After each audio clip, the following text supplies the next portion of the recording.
కొన్ని నిమిషాలు మాట్లాడడానికి మనం హృదయాంశం చేసుకుందాం. ప్రతి సమయంలో కూడా కాలం ప్రతి సమయం పరచుకోవాలి. కాబట్టి రేపు గతంలో 3 గంటలు ఏమి కాకుండా జీవితంలో గడిపే వారిని మరి ప్రభుత్వం కొన్ని ఆజ్ఞలు జారీ చేసిన కారణాన్ని బట్టి మరి 1 గంట 2 గంటలు 1 గంట 2 గంటలు కనీసం దక్షిణభాగం ఇవ్వాల్సిన జరిగించి సమయాన్ని 24 గంటలు వినియోగిస్తున్నాడు. 24 గంటలు దక్షిణభాగం ఎంత ఇవ్వాలి? మనం 24 గంటలు దక్షిణభాగం ఎంత ఇవ్వాలి? 2 గంటల 40 నిమిషాలు, కనీసం 2 గంటల 40 నిమిషాలు కదండి. తప్పకుండా 2 గంటల 40 నిమిషాలని మనం పాటించుకుంటున్నాం. సరే, ఏదైనప్పటికీ ఈరోజు మరి ఆరాధన కాబట్టి కొద్ది నిమిషాలు మనం సర్జన్ పరుచుకుందాం. మళ్ళీ ఆరాధన ముగిసిన తర్వాత మన బ్రదర్స్ మరి బయటికి వెళ్ళండి. వచ్చిన వాక్యం ధ్యానించిన సమయం మనం ముగించుకుందాము. ఆదికాండం తీయండి. ఆదికాండం 41వ అధ్యాయము 30వ వచనం నుండి 34వ వచనం వరకు దయచేసి ఈ వాక్యాన్ని మనం ధ్యానం చేసుకుందామండి. పరిశుద్ధాత్మ దేవుని యొక్క సహాయం కొరకు మనం మాట్లాడతాము. మరియు కలుపడి 7 సంవత్సరములు వాటి తర్వాత వచ్చును. ఐగుప్తు దేశమున ఆ పంట సమృద్ధి యావత్తును మరుగుపడెను. ఆ కరువు దేశమును పాడు చేయును. దాని తరువాత కరువు చేత దేశమందు ఆ పంట సమృద్ధి తెలియబడకపోవును. ఆ కరువు మిక్కిలి భారముగా నుండును. ఈ కార్యము దేవుని వలన నిర్ణయింపబడి ఉన్నది. ఇది దేవుడు శీఘ్రముగా జరిగించును. అందుచేతనే ఆ కళ ఫరోకు రెట్టింపబడెను. కాబట్టి ఫరో వివేక జ్ఞానము గల ఒక మనుషుని చూచుకొని ఐగుప్తు దేశం మీద అతను నియమింపవలను. ఫరో అట్లు చేసి ఈ దేశం పైన అధిపతులను నియమించి సమృద్ధిగా పంట 7 సంవత్సరముల్లో ఐగుప్తు దేశం అంతటను 5వ భాగము తీసుకునవలను. చాలండి. దేవుడు తన పరిశుద్ధ వాక్యం దేవుచిన తర్వాత తన ప్రార్థన చేసుకున్నాం. పరిశుద్ధుడ మహోన్నతుడ జీవగల మా తండ్రి, నీ ఘనమైన నీ పరిశుద్ధమైన నామాన్ని బట్టి ఈ దినమన నీ పాద సన్నిధిలో నిలిచోవడానికి యేసయ్యా వీరిచ్చిన ధన్యతను బట్టి వందనాలు. అది కొన్ని అయోగ్యత లేని వారిని ప్రభువా నీ వాక్యం వివరించడానికి కూడా అంత జ్ఞానవంతుని కాదు, నీ ఆత్మాభిషేకం కావాలి. నీ ఆత్మాభిషేకం సాధన కనుగొనబడుతుంది ప్రభువా. అది కొన్ని నన్ను ఒక్కసారి మీ సెలవు చాటున మరుగుపరిచి నీ వాక్యాన్ని వెలువరించండి. మీరు మహిమ పొందండి. కూడొచ్చిన బిడ్డలందరికీ అర్థమైన రీతిలో ఉపదేశించే జ్ఞానమును అభిషేకాన్ని వీరించి వాడుకోవని అందరూ కూడా అర్థమైన రీతిలో రాగా అవునా ప్రభావ వినగలిచ్చేవి గ్రహించగలన హృదయం కూడా మీరు దయచేసి నీ నామానికి మహిమ తెచ్చుకోమని సహాయం చేయమని కూడొచ్చిన బిడ్డలందరూ కూడా దీవించమని యేసు నామములో ప్రార్థించి వేడుకొంచున్నాము మా తండ్రి. ఆమేన్. హల్లెలూయా, హల్లెలూయా. దేవుని మహిమ కలుగుగాక. దేవుని బిడ్డలారా, మీరు అందరూ చేస్తున్న ప్రార్థన సహాయాన్ని బట్టి దేవుడు నా యొక్క కుమారుడు విషయంలో ఎంతో గొప్ప కార్యం చేసి ఉన్నారు. గతంలో వచ్చిన సాక్ష్యం చెప్పి మరి వాక్య భాగాలకు వెళ్ళాలని అనుకుంటూ ఉన్నాను. మీరందరూ చేస్తున్న ప్రార్థన బట్టి నా కుమారుడు జాన్సన్ విషయంలో గతంలో మొత్తం 50 జాన్సన్ కనిపెట్టడం జరిగిందండి. జర్మనీ కంపెనీ అయ్యుండి కూడా జర్మనీ కంపెనీ వాళ్ళు ఆ యాప్ని కనిపెట్టలేకపోయాడు. అంటే నా కుమారుడు ఏదో తెలివైన వాడు జ్ఞానవంతుడని చెప్పట్లేదు. దేవుడు ఆ జ్ఞానాన్ని కుమారుడికి ఇవ్వడంలోని ఆ కంపెనీకి సంబంధించిన తన యొక్క ప్రొఫెషనల్ తన జాబ్కి సంబంధించినటువంటి కొంత యాప్ ఒకటి జాన్సన్ బాబు కనిపెట్టాడు. కనిపెట్టినందుకు గాను వాళ్ళు ఏం చేశారంటే మా జాన్సన్ బాబు పై అధికారి ఏం చేశారంటే దాని గురించి ఆయన వివరించమని దాన్ని చెప్పమని దాన్ని చెప్పుకుంటే పై అధికారి కాబట్టి ఆ కంపెనీ రూల్స్ ఉంటాయి, తెలియచేయాలి. సరే చెప్పిన తర్వాత ఆయన ఏం చేశారంటే ఆయన దాన్ని గుప్తంగా దాయకుండగా దానిని వాళ్ళు ఫార్వర్డ్ చేశారు. ఎవరికి? జర్మనీ వాళ్ళు ఫార్వర్డ్ చేశారు. జర్మనీ వాళ్ళు ఏం చేశారంటే దానిని మేమే కనిపెట్టామని చెప్పేసి దానిని వాళ్ళు అంటే వెబ్సైట్లో వాళ్ళు పెట్టుకున్నారు. సరే, పెట్టుకుని దేవునికి మహిమ కలుగును గాక. సరే, ఆ యొక్క యాప్కు సుమారు కనిపెట్టాలంటే ఇంచుమించు అది దానికి వెలకట్టలేండి.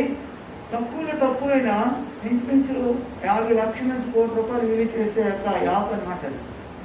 50 లక్షల నుంచి ₹1 విలువ చేసే యాప్.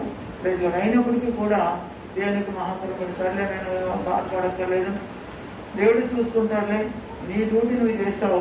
సరే, ఆయనకి జ్ఞానం లేక ఆయన పంపిణీ చూసుకున్నాడు. సరే అని చెప్పేసి అనుకున్నాను. రీసెంట్గా ప్రభు యొక్క మహాకృపను బట్టి మన ఆసియా ఖండానికి 2వ స్థానంలో, ఆసియా ఖండం అంటే మన 5 ఖండాలు ఉంటాయి. మన ప్రపంచ దేశాలకు 5 ఖండాలు ఉంటాయి. 5 ఖండాలు. ఆసియా ఖండం చాలా పెద్దది. ఈ ఆసియా ఖండానికి 8 దేశాలకి 2వ స్థానంలో అంబాసిడర్గా జాన్సన్ బాబుకు నియమించారు. Praise God. అంటే మన ఇండియాకి ఫస్ట్ వస్తారనమాట. వాళ్ళ కంపెనీకి సంబంధించింది. అది దేవుడు ఇచ్చినటువంటి ఆధిక్యత. దాన్ని బట్టి ప్రభు నేను వందనాలు తెలియజేస్తున్నాను.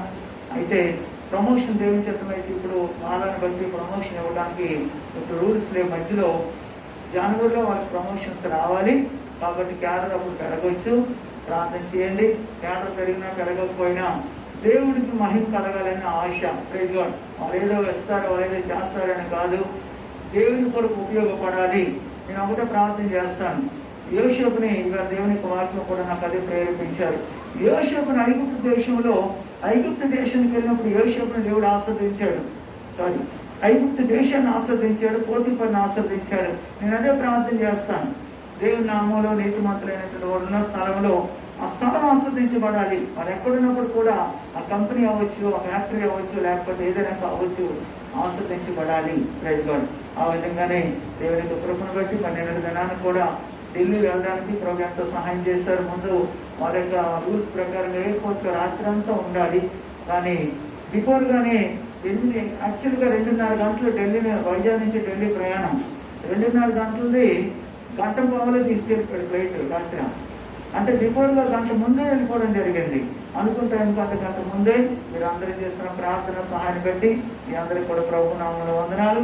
జాతర బాబు గురించి ఎక్కువ ప్రార్థన చేస్తూ ఉండండి. క్యాడర్ పెరిగిన తర్వాత ఉద్యోగులు కూడా పెరుగుతూ ఉంటాయి. కాబట్టి నేను ఒకటే చెప్తాను, అవన్నీ మాకు శాశ్వతం కాదు. దేవుని పరిసరాలను ఉండాలని అంటే ఎక్కువ దేవుని కొరకు మరి యవనస్తుల గురించి ఎక్కువ భారం కలిగి బడ్డని కలిగి ఎంత భారం కలిగి తీసుకుంటూ ఉంటుంటాడు. Praise God. ఇక్కడ చూస్తుంటాం, ఆ పాపతో తెల్లవారు నిద్ర లేకపోయినా ఉదయాన్ని డ్యూటీ చేసుకుంటూ మరి యవనస్తులను ఎంకరేజ్ చేయాలని చెప్పేసి కొన్ని బుధవారం అయితే మన బుధవారం కాదు, ముందు బుధవారం అయితే రాత్రి అంతా నిద్ర లేదు. పగలు 8 గంటలకు డ్యూటీని హాజరవ్వాలి. డ్యూటీ సాయంత్రం వరకు డ్యూటీ చేసుకుంటూ మరి యవనస్తులు ఎంకరేజ్ చేయాలని చెప్పేసి రాత్రి 10 గంటల వరకు కూడా యవనస్తులు బిల్డ్ చేయాలి, యవనస్తులు పడిపోకూడదు అనేటువంటి తపన. కానీ చాలా మంది యవనస్తులు ఆ సమయాన్ని వ్యర్థపరుచుకున్నారు. ఫుట్బాల్ ఆడటానికో పనికిమాలి తిరగడానికో ఎక్కడెక్కడికో సమయాన్ని వ్యర్థం చేసుకున్నారు. కానీ చాలా మంది సమయం ముందు కూడా రాలేకపోయింది. చాలా బాధపడ్డాను. సరే దేవుడు చూసుకుంటాడులేండి. సరే అయితే మీరు అందరూ చేస్తున్న ప్రార్థన బట్టి క్షేమకరంగా ఢిల్లీ జాన్సన్ బాబు తోడుకెళ్ళారు. అందరి బట్టి మీ అందరికీ కూడా వందనాలు తెలియచేయమని జాన్సన్ బాబు ప్రత్యేకంగా మెసేజ్ పెట్టాడనమాట. సాక్షి చెప్పండి. అదేవిధంగా ప్రభు తోడుకెళ్ళినందుకు నేను బిడ్డలు చేసిన ప్రార్థన సహాయం బట్టి ప్రభుకు వందనాలు చెప్తూ సంఘ బిడ్డలందరూ కూడా వందనాలు తెలియచేయమని జాన్సన్ బాబు మెసేజ్ పెట్టడం జరిగిందనమాట. సరే సమ్మల వాక్యలోకి వెళ్దామండి. చదవబడినటువంటి వాక్య భాగంలోకి వెళ్ళిపోదాం. 30 వచనంలో మరియు పొడవు గల 7 సంవత్సరములు వాటి తర్వాత వచ్చును. అప్పుడు ఐగుప్తు దేశము అనంతట సమృద్ధి యావత్తును మరవబడును.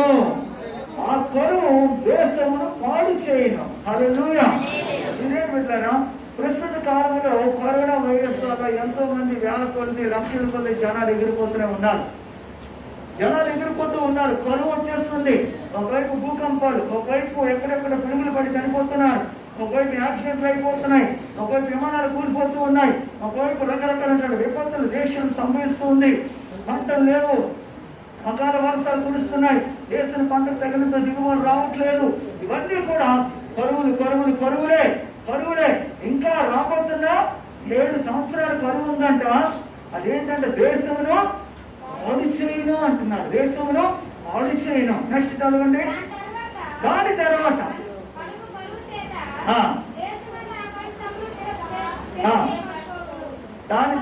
అంట అదే పంట సమృద్ధి తెలియబడకపోను. ఆ కరువు మిక్కిలి భారంగా ఉండను. ఈ కార్యము దేవుని వలన నిర్ణయింపబడి ఉన్నవని దేవుడు శీఘ్రంగా జరిగించును. అందుచేతనే కళ పొరవుకు రెట్టింపబడెను. దేవుని వల్ల జరుగుతుంటాయండి. పరుగులైనా సమృద్ధి అయినా దేవుని వల్ల జరుగుద్ది. నెక్స్ట్ చదవండి. కాబట్టి ఫరో వివేక జ్ఞానం గల ఒక మనసును చూచుకొని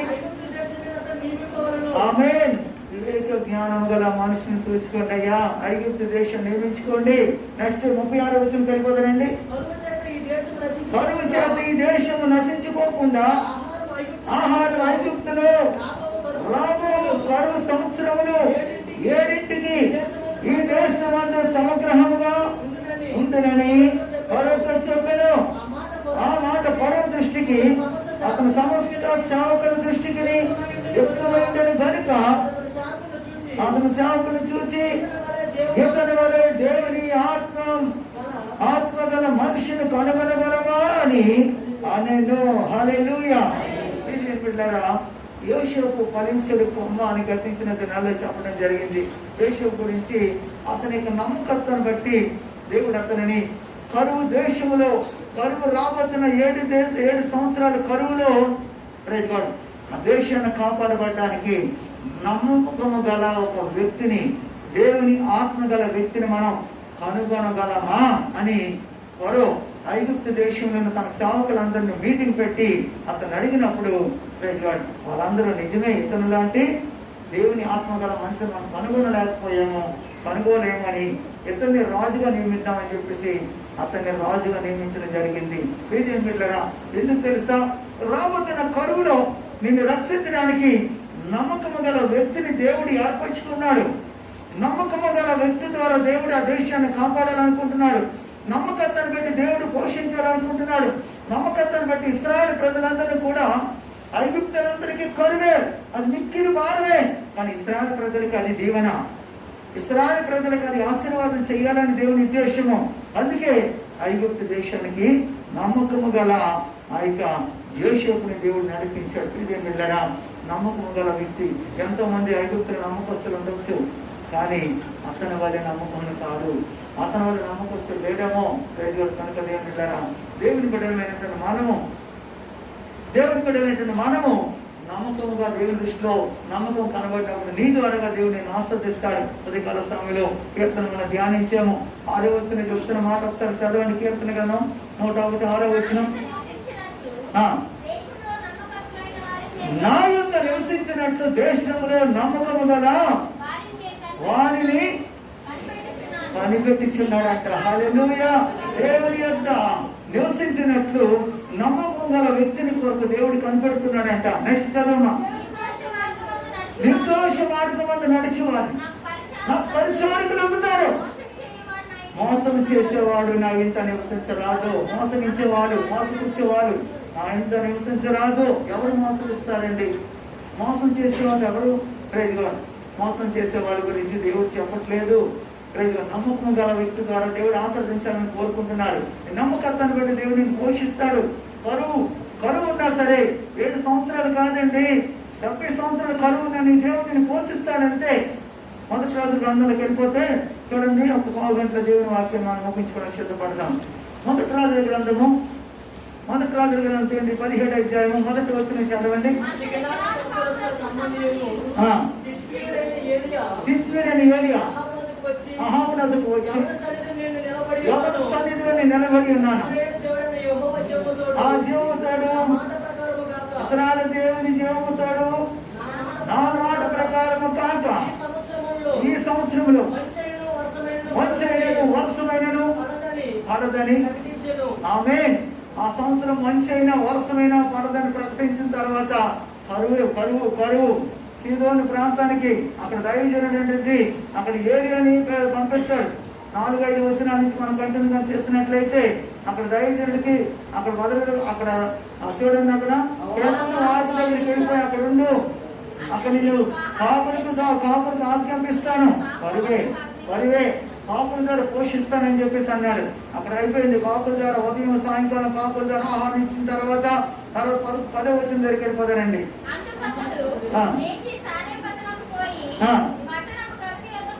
పట్టణపు గవని దగ్గర రాగా విధవరాలు అక్కడ ఉందంట. విధవరాలు కట్టెలు ఏరుకుంటూ ఉందంట. విధవరాలు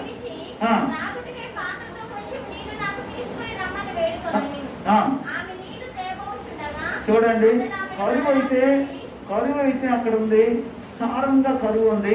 10 రోజుల్లో ఆడక నీరు తాగడం నీరు దొరకట్లేదు. నీళ్ళు దొరకట్లేదు, తిండి తినడానికి తిండి లేదు. ఆ పరిస్థితుల్లో దైవజనుడు వచ్చి అంటున్నాడు, అమ్మా నీళ్లు తాగడానికి నీళ్లు తీసుకురా అంటున్నాడంట, కొంచెం నీళ్లు తీసుకురా అన్నాడంట. సరే ఆమె నీళ్లు తాగడానికి వెళ్తూ ఉంటే అంటున్నా మరలా పిలిచి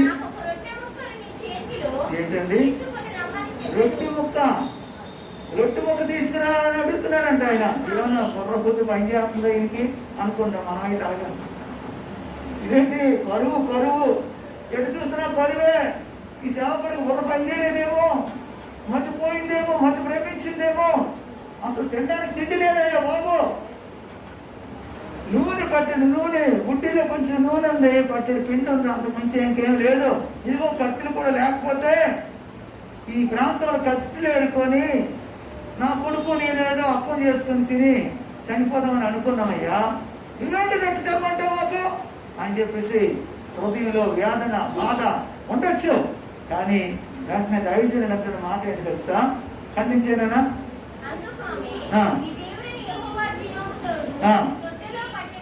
తొట్టులో పట్టెడు పిండి నా ఇంట్లో ఉన్నది కానీ అప్పం ఒకటైనా లేదు. చూసారా, ఈ చావకు ముందు నీ ఇంటికి పోయి వాటి నాకు నా బిడ్డకి చేసుకుని సిద్ధం చేసుకునే వాళ్ళని. అప్పుడు చూడండి, ఏది ఆమెతో నేను భయపడవద్దు, పోయి నువ్వు చెప్పినట్లే చేయము. అయితే అదిగో ఏంటండి ఎంతగా అనిపిస్తుంది, ఎంతగా అనిపిస్తుంది కదా. కరువు రోజుల్లో మేము ఏదో ఒక అప్పం చేసి తిని సావాలని మేము అనుకుంటే మొదటి చిన్న అప్పం తయారు చేసి నాకు తీసినా మొదటంటే చేపలకి ఇవ్వాలా? అపచారం కదా, అపచారమేనా? మొదట సేవకుడికి ఇచ్చేయాలంట, మొదట దేవుడికి ఇచ్చేయాలంట, మొదటి స్థానం దేవుడికి ఇచ్చేయాలంట. ఇదేంటండి ఒక ఎంతగా అనిపిస్తుంది. ఈ లోకానికి దేవుడికి కొంచెం తేడా ఉంటుంది కదండి. లోక పద్ధతులు దైవిక నియమాలు కొన్ని డిఫరెంట్గా అనిపిస్తాయి. కానీ వాళ్ళేమో చావాలనుకుంటున్నారు కరువు నుండి చనిపోదామని వాళ్ళు అనుకుంటే ఆ తప్పం చేసి తీసిరా, నీళ్ళు తీసుకురా, అది ఇంట్లో అసలు ఏమీ లేదంట. కరువు కలవటించిపోతున్నారు. ఈయనేమో ఈయన వచ్చేసి మొదటి స్థానం నాకు ఇచ్చాయి, మొదటి అప్పం తీసుకొచ్చాయి, మొదటి నీరు పట్టుకొచ్చాయి, ఆ తర్వాత నువ్వు ఉంటావో పోతావు నాకు అనవసరాన్ని ఇలా ఉంటూ ఉంటే ఎలా ఉంటుంది? బాధ ఉంటుంది కదా. కానీ ఆమె బాధపడలేదండి, బాధపడలేదు. పిల్లరా, మొదటి స్థానాన్ని దేవునికి ఇవ్వడం నేర్చుకోండి. తర్వాత చదవండి, మాట ఏంటో 14 వచ్చిన చదవండి. చూడండి, భూమి మీద యెహోవా వర్షం కురిపించేవారు, ఆ తొట్టులో ఉన్న పిండి తగ్గిపోలేదు. ఆమె గుడ్డులో ఉన్న నూనె అయిపోదని ఆమెతో చెప్పాను. పిల్లరా, భూమి మీద ఎంతవరకు అయితే వర్షం కురిపించుకుంటూ ఉంటుందో అంతవరకు కూడా గుడ్డిలో ఉన్నటువంటి నూనె ఆగిపోదు, తొట్టిలో ఉన్నటువంటి పిండి. హల్లెలూయా. కారణం ఏంటి తెలుసా? కరువులో దేవుని కొరకు నమ్మకంగా చేస్తున్నప్పుడు నీ దేవుడు కరువులో కూడా నిన్ను పోషిస్తాడు. కరువు అనే మాట నీకు రానివ్వడు. దేశంలో ఎక్కడ వర్షం లేకపోయినా నీకు మాత్రం సమృద్ధిగా దేవుడు ఇస్తాడు, నీకు మాత్రం సమృద్ధిగా ఇస్తాడు. ఐగుప్తు దేశంలో కరువు గల మిక్కిలి కరువు భారంగా ఉంటుంది. అయినా ఇశ్రాయేలు ప్రజలు పోషించడానికి పోషకుడుగా అతను నియమించేశాడు. దేవుని బిడ్డలారా, మొదటి స్థానాన్ని దేవునికి ఇవ్వాలండి. దేవునికి ఉంచి అంటే కొన్నిసార్లు మొదటి స్థానం గురించో దశమ భాగాల గురించి చెప్పినప్పుడు మనసులో కొంతమంది బాధ అనిపించవచ్చు. కానీ దేవునికి మొదటి స్థానాన్ని ఇవ్వాలండి. మొదటి స్థానం ఇచ్చినప్పుడు దేవుడు దాన్ని ఆస్వాదిస్తాడు. పిల్లరా, మన ఇష్టం ఇచ్చింది కొనుక్కోవడం కాదు, దేవునికి విషయాలు ఎవరినంత ఇవ్వాలి. రాత్రి ఒక వ్యక్తిని రిజెక్ట్ చేయడానికి ఎక్కడికి వెళ్ళాను, మన కైతున్నాను జైతి. ఒక ఆయన ప్రార్థన చేయకముందుగానే జోబులో చేతులు తడివేసి ప్రార్థన చేస్తానయ్యా ఉండంటే నాగని చెప్పేసి ముందు ఆయన మనసులోంచి డబ్బులు తీసి కానుక ఇవ్వాలి ముందు, దేవునికి కానుక ఇవ్వాలి ముందు అని చెప్పేసి ఉత్సాహంగా సంతోషంగా అసలు మన దేవుని స్థానానికి రాడైనా, సంఘానికి రాడైనా ప్రేజగాడు. ఆయన చాలా సందర్భాల్లో ఎవరు పార్వతమ్మ ఇంటి పక్కనే ఉంటాడు. ఆ ముసలు ఆయన దేవుని సంధికి దేవునికి ఇవ్వాలి ప్రాధాన్యత, దేవునికి ఇవ్వాలని ప్రాధాన్యత. అసలు ఆయన ఒక అన్యుడు అనుకోవాలి, ఆయన ఒక అన్యుడు అనుకోవాలి. కానీ దేవునికి ఇవ్వాలని ఉత్సాహంగా, ఎందుకంటే బైబిల్ గ్రంథంలో చెప్తుందండి 2 కొరింథీ 9:5 6 మాట ఉంటుందండి. చూడండి, 2 కొంచెముగా విత్తువాడు కొంచెంగానే పంట పోయిను, సమృద్ధిగా విత్తువాడు సమృద్ధిగానే పంట పోయినంట. సనుగుకొనకయు బలవంతము కాకయు నిశ్చయించుకున్న ప్రకారము హల్లెలూయా. సనుగకూడదు, సంతోషంగా ఉత్సాహంగా ఇచ్చేవాడికంట ఉత్సాహంగా దేవుడు ఆశీర్వదిస్తాడంటే. దేవుడు ఉత్సాహంగా ఇచ్చిన దేవుడు ప్రేమిస్తున్నాడు. దేవుడికి నీ ఉత్సాహంగా ఇచ్చేవనుకో దేవుడు నేను అధికంగా ప్రేమిస్తాడు. దేవుడు బిడ్డలారా, సనుగుకోవద్దు, వణుకుకోవద్దు. అసలు దర్శన భాగాల గురించి ఎప్పుడు నువ్వు చెప్పను, నాకు చెప్పదు దేవుడు. మిగతా సంఘాలు ప్రతి వారం కూడా చెప్తూనే ఉంటారు అదే పనికంట. దేవునికి పట్టుకురండి, దేవునికి ఇవ్వండి. ఎందుకు? మన వెంకటరావు గారు, మాస్టర్ వెంకటరావు గారు ఉన్నారు కదా ఇక్కడ, ఆయన వచ్చి ఏంటండి ఒకసారి కూడా మీరు దర్శన భాగాల గురించి చెప్పలేదండి, సంఘంలో ఎప్పుడు వెళ్ళలేదండి ఆయన అని వచ్చినప్పుడు అని అడుగుతుంటున్నాడు. దర్శన భాగాలు మా సంఘంలో మీకు చెప్పమన్నారుగా. దేవుని బిడ్డలు తెలిసిరే, మా బిడ్డలందరూ నమ్మకస్తురాలు, నమ్మకమైన వారు కొంతమంది ఉన్నారు. కొంతమందికి వాటికి తెలిసిన నమ్మకంగా ఉంటారు, కొంతమంది తెలియకపోయినప్పుడు నేను మిగతా వాళ్ళకి చెప్పాలని కనిపించదు అని చెప్పేసి. ఎందుకంటే చెప్పాలండి, చెప్పకపోతే వాళ్ళకేం తెలుస్తుందండి, వాళ్ళకి తెలియదు కదండి, వాళ్ళకి చెప్పాలి కదండి అని చెప్పేసి నాకు చెప్తున్నానండి. ఎందుకంటే వాళ్ళ సంఘాలు చెప్తారు పదే అదే పనికి చెప్పుకుంటూ ఉంటారు. కాబట్టి దేవుని పిల్లరా, అయితే ఒకటి వాస్తవం ఉందండి, దర్శన భాగం దేవుని సొమ్మండి. అంటే అబ్రహాము ఆయన ఇచ్చాడండి. అబ్రహాము ఇచ్చాడు. ఎందుకు ఇచ్చాడు ఒకసారి చూద్దానండి. ఎబ్రికి రాసిన పత్రికలోకి వెళ్తే, ఎబ్రికి రాసిన పత్రిక 7వ అధ్యాయంలో 4-5 చదవండి. ఇది ఎంత భనుడో చూడండి. మూల పురుషుడైన అబ్రహాము 10వ వంతు ఇచ్చాడు. కొత్త నిబంధనలలో అక్కడ ఆయన గురించి ప్రస్తావన చేస్తున్నారు. చాలా మందికి కొత్త నిబంధనలు ఎక్కడుంది, కొత్త నిబంధనలు ఎక్కడ చెప్పారు, కొత్త నిబంధనలు ఎక్కడుంది. కొంతమంది రూల్స్ తిరుగుతారు, రూల్స్. కొంతమందికి వాక్యం తెలియదు, అర్థం కాదు, ఎక్కడో పిన్ పాయింట్ పట్టుకుంటారు. ఏదో మిగతావన్నీ పాటించేసినట్టు, మిగతావన్నీ గైకున్నట్టు కొత్త నిబంధనలు ఎక్కడుంది అని వెళ్తారు. కొంతమంది రకరకాలైనటువంటి మనుషులు తయారయ్యారు సమాజంలో. సరే, ఇక్కడ ఏమంటున్నారంటే చూడండి, అతను ఎంత గొడవ చూడండి. మూల పురుషుడైన అబ్రహాం అతను కొలగొన్న శ్రేష్టమైన వస్తువుల్లో 10వ వంతు ఇచ్చాడంట. మరి లేవి కుమారులు అదిగో యాజకత్వం పొందేవారు తమ సహోదరుని అబ్రహాము గర్భవాసమందు పుట్టినను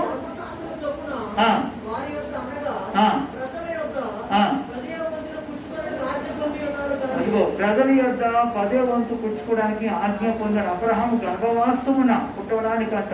చూడండి, అబ్రహాము ఎప్పుడు ఇచ్చాడు, లేవి ఎక్కడ స్టార్ట్ అయ్యాడు. అబ్రహాము గురించి ఆదికాండంలో రాయబడింది. లేవీలు ఎక్కడ వచ్చారు, లేవీలు ఎక్కడ స్టార్ట్ అయ్యారు, నిర్గమాకాండ నుంచి లేవీలు స్టార్ట్ అయ్యారు. నిర్గమాకాండం అక్కడికి ఇక్కడికి 4 తరాలు గడిచిపోయాయి. 4 తరాల తర్వాత అబ్రహాము వంశముల నుంచి, అబ్రహాము యొక్క గర్భవాసము నుండి లేవీలుగా పుట్టడం జరిగిందంట. ఇదేం పిల్లరా, ఎందుచేత అంటే అబ్రహాముకి దేవుడు ఇంకా పిల్లలు ఇవ్వలేదు, కానీ అబ్రహాము అన్నింటిలో 10వ వంతు దేవుడికి ఇచ్చాడు. అందులో 8వ వచనం చదివినా, 7-8 వచనం. ఆమేన్. చావునకు లోనైనటువంటి వారు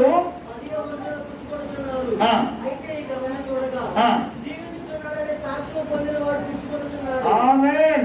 చావునకు లోనైనటువంటి వారు జీవించబడడానికి ఈ వస్తువు కొంచెం కొట్టుకుంటున్నాడంట. జీవించడానికి, సాక్ష్యం పొందడానికి. ప్రియమైన బిడ్డలారా, నువ్వు నిత్యం జీవించాలి, నువ్వు నిత్యం వర్ధిల్లాలి, నువ్వు నిత్యం అభివృద్ధిలోకి రావాలి అంటే దేవుని వాగ్దానం అది నెరవేర్చాలండి. దేవుని వాగ్దానం నెరవేర్చాలి. దేవుని సొమ్మది 10వ వంతు.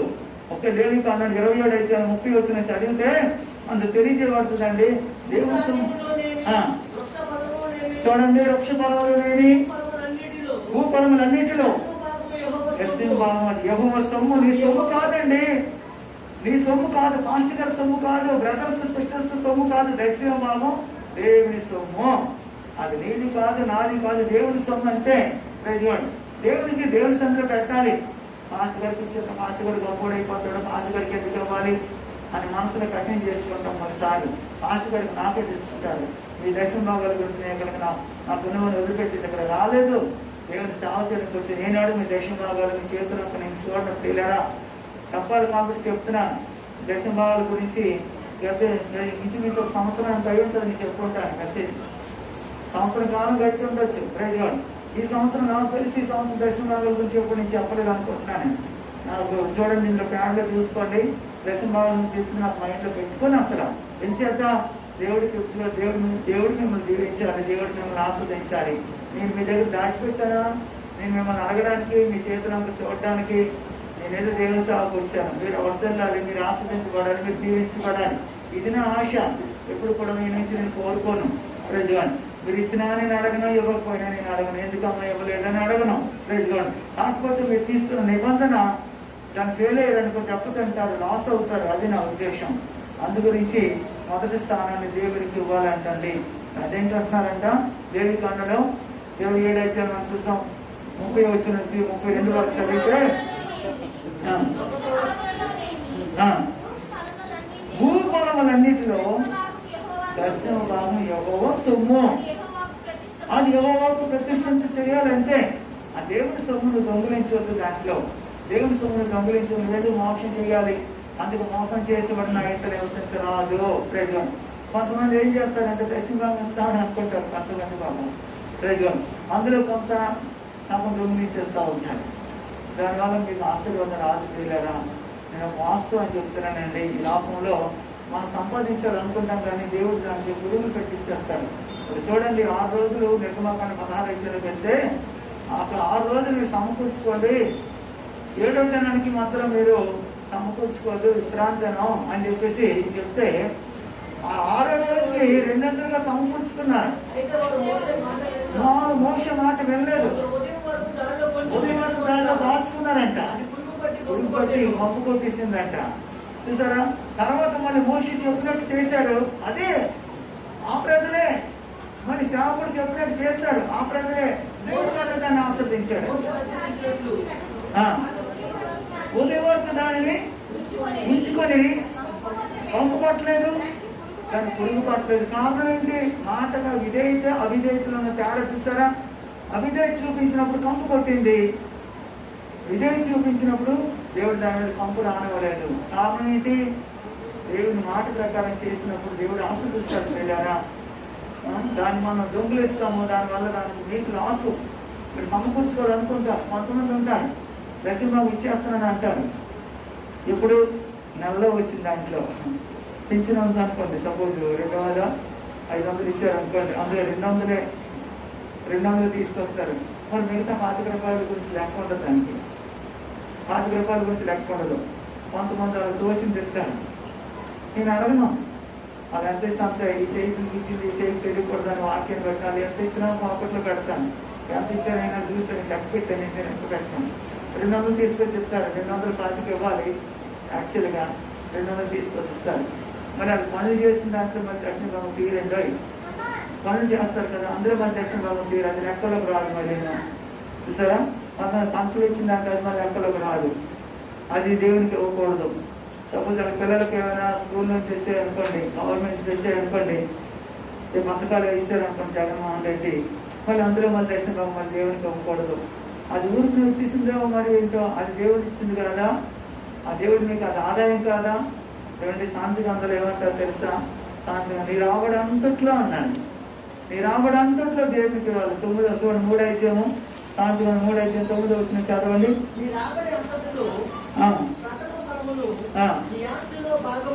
నీ ఆస్తిలో భాగము అని అంటున్నాడు. యెహోవాను కనపరచు. నీ రాబడి అంతట్లో నీ ఆస్తిలో భాగం అంటున్నారు. అది నీ రాబడి కాదా? ఇప్పుడు పిల్లలు ఉన్నారు, మీ పిల్లలకి ఫీజు రీయింబర్స్మెంట్ వాళ్ళు ఇస్తున్నారండి. సపోజ్ ఆ ఫీజు రీయింబర్స్మెంట్ మీకు అది దేవుడు ఇచ్చింది కాదా? అది నీ రాబడి కాదా? అందులో నువ్వు దర్శన భాగం తీవా? దాంట్లో దొంగిలించేస్తున్నావే, నీ మంటలో దొంగిలించేస్తున్నావే. రైతుగా ఉపాధం పనికి వెళ్తున్నావు, అందులోనే తీవు, అందులోనే దొంగిలించేస్తున్నావే. నెలలో వచ్చిన పింఛన్లు కూడా మళ్ళీ దాంట్లో దొంగిలించేస్తున్నావు. 200 ఇస్తావు, చేతిలో పెడతావు. సరే, అది నాకు అవసరం అనుకోండి. ఎందుకంటే సమయం వచ్చింది కాబట్టి చెప్తున్నానండి. దర్శన భావం దేవుడికి సొమ్మండి. దాన్ని దొంగిలించారనుకోండి శాపగ్రస్తులు అయిపోతారు. మీరే అనవసరం శాపం తెచ్చుకోకండి. ఎందుకంటే మత్తయి 6:20 చెప్తున్నానండి, మీరు ఇహలోకం సంపాదించాలనుకుంటున్నారు. ఇక్కడ కాదు మీ సంపాదన, ఇక్కడ కాదండి. అది మత్తయి 6:20 పరలోకంలో మీ కొరకు ధనమును కూర్చుకోండి. అక్కడ చెమటైనను తుప్పైనను తినివేయదు, చెమటైన తుప్పైన తినివేయదు. అది ఇక్కడ కాదండి. పరలోకంలో మీరు సమకూర్చుకోండి. ఇక్కడ చెమట పడుతుంది, తుప్పటి వస్తుంది, ఇక్కడ దొంగలు కన్నం వేసేస్తారు. ఇక్కడ 19 చెప్తారు, ఇక్కడ మీరు సమకూర్చుకుంటున్నారా? భూమి మీద మీ కొరకు ధనమును కూర్చుకోండి. భూమి మీద మీ కొరకు ధనాన్ని కూర్చుకోవద్దని వాక్యం చెప్తుంటే సేవకులు కానీ చెప్పారు అనుకోండి, సేవకుడికి ఎంత స్వార్థం చూడు, సేవకుడికి అంత స్వార్థం చూడు, అలాగే సమకూర్చుకోండి. మీరు సమకూర్చుకోకూడదా అంటారు. మీ వాక్యం రాయబడింది సార్, మీ బైబిల్ రాయబడింది సార్. ఏమంటున్నారండి మరి చదవండి 19? ఇక్కడ చెమటయు తుప్పు పట్టును దొంగలు కన్నం వేస్తారు. నీతిమంతులైన వారు అక్కడ గురించి సంపాదించుకుంటారండి. మొదటి పత్రిక రాసిన పత్రిక చూడండి ఒకసారి. మొదటి తిమోతి రాసిన పత్రిక 6:19 చదవండి, 18 చదవండి. మొదటి తిమోతి 6:18 అని చదవండి. వారు వాస్తవమైన జీవమును సంపాదించుకునే నిమిత్తము రాబో కాలానికి మంచి పునాది తమ కొరకు వేసుకుంటూ వేలు చేయవారు, సత్క్రియలను ధనము గలవారును ఔదార్యము గలవారును తమ ధనములో ఇతరులకు పాలిచ్చేవారునై ఉందిరు. హల్లెలూయా. తమ ధనములు ఇతరులకు పాలిచ్చేవారు. అంతటుందా మనకు భాగ్యం. గవర్నమెంట్ ఇల్లు కట్టుకుని లోన్ ఇచ్చారు అనుకోండి, ఆ లోన్లో దశభాగం తీయం. సపోజ్ ఊరిని కదండి ఇచ్చారు, అది నేను రాబడే కదండి, అది నేను రాబడింది కదా, అందులో మరి తీయండి. దేవుడు మనం దీవించాలి, మన పిల్లల్ని దేవుడు దీవించాలి, వ్యవసాయం దేవుడు దీవించాలి, పంటలు దేవుడు దీవించాలి, పిల్లల్ని దేవుడు దీవించాలి. ప్రియమైన వాళ్ళని దొంగలు ఇచ్చేస్తున్నాం. ఇక్కడ 10 రూపాయలు దొంగలు ఇస్తావు, అక్కడ 100 రూపాయలు ఎగిరిపోతుంది నీకు. 10 రూపాయలు దొంగలు ఇస్తావు, దేవుడికి దేవుడికి 100 రూపాయలు ఇస్తాడు. 100 రూపాయలు 10 రూపాయలు దేవుడికి ఉన్నది. ఆ 10 రూపాయలు కన్న వేస్తున్నావు, మిగతా 90 రూపాయల మీద నీకు ఆశీర్వాదం రావట్లేదు. 90 రూపాయలు ఎగిరిపోతుంది, నీకు తెలియటం లేదు. రాబడి ఆగిపోతుంది కదా, వచ్చే పంటలు పోతుంది కదా, వచ్చిన లోన్లు ఆగిపోతున్నాయి కదా, వచ్చినటువంటి దిగుబడులు ఆగిపోతున్నాయి కదా. దేవుని సొమ్మ దేవునికి ఇచ్చేవనుకో, దేవుని సాగులో ఏం చేసుకుంటాను, అది దేవుని పరిచయలో వాడుకుంటారండి. సువార్త పరిచయకు వాడతాను.